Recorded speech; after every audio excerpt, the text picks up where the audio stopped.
Cool. Keyboards, super straightforward, ideally. I do the same delay thing I was telling you with guitars, with keyboards. We don't have to do that now, obviously. With the keyboards? Oh, yeah, 100%. Ooh. Keys and tracks. Anything that's stereo that tends to muddy the mix like that, I will give it a little bit of extra space.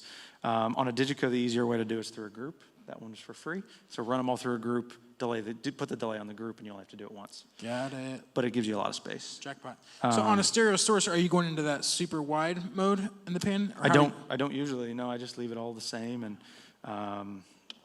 I use the delay. That's all I do. Are you doing two mono, like for a stereo source? Are you doing two mono things, or how are you delaying? Oh, I do it with waves.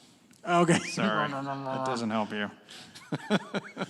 Yeah, I use the two-tap delay in waves. Gotcha. That doesn't apply to this conversation. I apologize, everyone. Yeah. Okay. No, all good. Let's we'll hear move it. Sorry.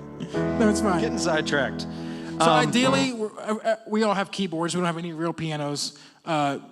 Everyone at least has a Nord, which sounds great by itself. Your more advanced players will have computers running different patches, and they're creating their sounds. Well, that was going to be my question. Who is?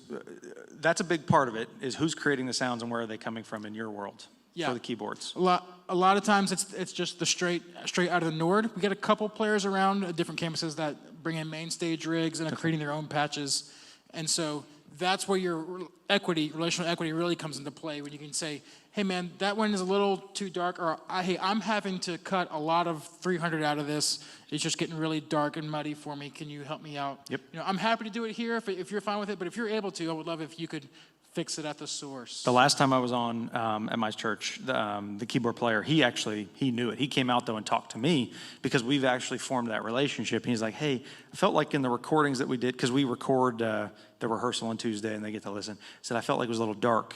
Can I change it? I said, absolutely. I was struggling. I was trying to get a little bit more out of it. So he can change the actual sound, solves my problems, and I can actually flatten the EQ, which is the goal. At the end of the day, I'd prefer not to have to do much at all. Like I said earlier, we want to do as little as possible and faithfully reproduce what is coming to us naturally from stage. Just makes me look good at what I do.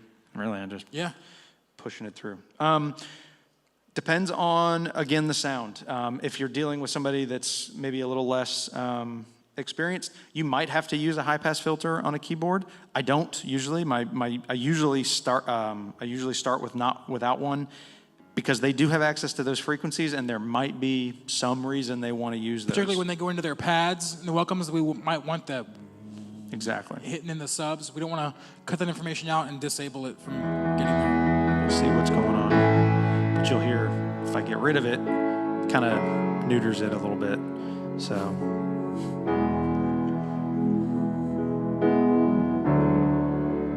I'm controlling my language pretty well. You should be proud of me, Dustin.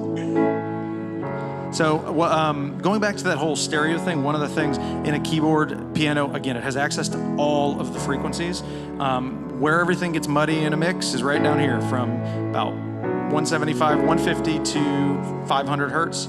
I'm gonna naturally always probably pull about 300 hertz out of a keyboard. See how it's not big, like it's that nasty. I just want a little bit of it out of there. It went away.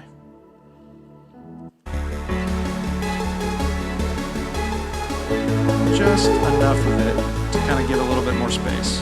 But all that low frequency is coming from that keyboard, which sometimes could be a problem. If the bass guitar is playing in that,